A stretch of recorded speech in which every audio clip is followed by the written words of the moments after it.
Shalom, selamat pagi Bapak Ibu dan adik-adik yang dikasihi Tuhan Yesus. Selamat bertemu di dalam program Satu Hati, Sapaan Tuhan tiap pagi dari GKJ Condong Catur, hari Senin tanggal 22 Maret tahun 2021. Sebelum kita merenungkan firman Tuhan, marilah kita berdoa. Allah Bapa yang di surga mulia, di pagi yang indah ini kami menaikkan syukur atas berkat dan karunia-Mu yang kami terima dari hari ke hari yang telah kami lalui. Di pagi yang indah ini, sebelum kami memulai aktivitas kami hendak mendengarkan dan merenungkan firman Tuhan. Kiranya Roh Kudus-Mu membuka hati dan pikiran kami, agar kami dapat menghayati firman-Mu sebagai bekal rohani di pagi ini. Di dalam nama Kristus kami berdoa. Amin. Bapak, Ibu, dan anak-anakku yang dikasihi Tuhan, tema pagi ini adalah jalan salib. Sebagai dasar renungan diambil dari kitab Injil Matius bab 16 ayat 24 dan 25 yang akan dibacakan oleh adik Kaisa, siswa sekolah minggu GKJ Condong Catur. Silahkan Dik Kaisa. Bacaan firman Tuhan pagi ini terambil dari Matius 16 ayat 24-25 yang demikian. Lalu Yesus berkata kepada murid-muridnya, "Setiap orang yang mau mengikut aku, ia harus menyangkal dirinya, memikul salibnya, dan mengikuti aku. Karena barang siapa mau menyelamatkan nyawanya, ia akan kehilangan nyawanya. Tetapi barang siapa kehilangan nyawanya karena aku, ia akan memperolehnya." Demikian firman Tuhan. Terima kasih adik Kaisa yang telah membacakan firman Tuhan. Bapak, Ibu, dan anak-anak yang dikasihi Tuhan, kita akan memulai tema pagi ini, yaitu jalan salib.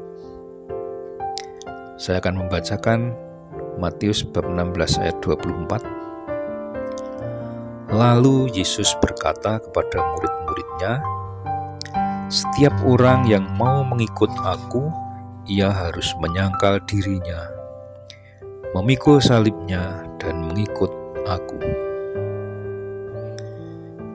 Bapak, Ibu, dan anak-anakku yang dikasihi Tuhan, secara singkat yang dimaksud penyangkalan diri adalah perilaku yang melibatkan pertobatan terus-menerus. Penyangkalan diri melibatkan kerendahan hati yang menjadi dasar pertobatan, sehingga kita selalu menempatkan kebenaran dan kehendak Allah lebih tinggi dari keinginan pribadi kita. Sedangkan makna memikul salib sama artinya menapaki jalan penderitaan Kristus yang berujung pada kematian. Jadi, seberat apapun beban salib dalam hidup ini harus dipikul dengan sepenuh hati, dengan penuh tanggung jawab, hingga setia sampai akhir. Inilah tugas bagi orang-orang yang menjadi murid Yesus.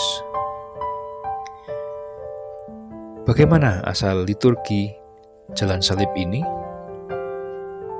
Kita harus melihat pada awal kekristenan, ketika Ratu Helena, ibu dari Konstantin, menemukan salib Kristus pada tahun 325. Kemudian dilanjutkan mencari makam Yesus. Diilhami mimpi, Ratu Helena menemukan makam Yesus yang berada di bukit, yang di atasnya terdapat kuil yang didedikasikan kepada Dewi Afrodit, kepercayaan Romawi kuno. Di sana ditemukan sebuah gua makam kecil. Tentu saja kuil Romawi itu segera dihancurkan dan dibangunlah sebuah gereja makam kudus. Segera tempat itu menjadi tempat ziarah orang Kristen yang melakukan napak tilas, mulai dari benteng Antiokhia menuju ke gereja makam suci dengan melewati lorong-lorong kecil. Pada abad ke-14, biarawan Fransiskan mendirikan stasi jalan salib di setiap perhentiannya, dan Paus Clemens XII Corsini menetapkan ada 14 stasi pada tahun 1731. Tidak semua orang bisa ke Tanah Suci, maka berkembanglah suatu tradisi menelusuri jejak langkah Via Dolorosa atau jalan penderitaan. Apa makna terdalam ketika mengikuti liturgi jalan salib? Adalah mendekatkan iman kita pada misteri penyelamatan. Yesus mengajak muridnya untuk memanggul salib dan mengikuti Dia, seperti tertulis dalam Matius 16 ayat 24. Kita mendapat keselamatan karena perjuangan Yesus mencapai puncak Golgota. Makna yang kedua adalah kita menyadari dosa kita. Oleh bilur-bilurnya kita menjadi sembuh.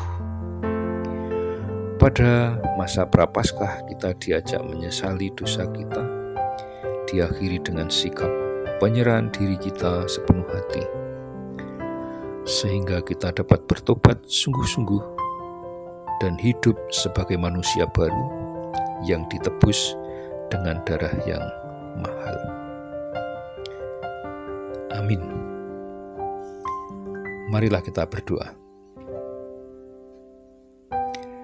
Allah Bapa di surga mulia, terima kasih atas firman-Mu pagi ini yang mengingatkan kami tentang penderitaan di jalan salib. Ajarlah kami dapat menapaki, menghayati dan mengingat penderitaan Kristus untuk penebusan dosa-dosa kami. Saat ini kami akan melakukan segala aktivitas kehidupan kami. Kiranya Engkau menuntun dan memberkati kami, agar kami selalu sehat dan sejahtera. Di dalam nama Kristus kami berdoa.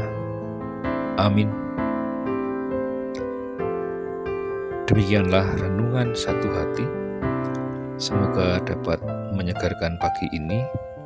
Semoga kita dapat menyadari akan kehendak Tuhan di dalam jalan salib ini. Tuhan memberkati. Amin.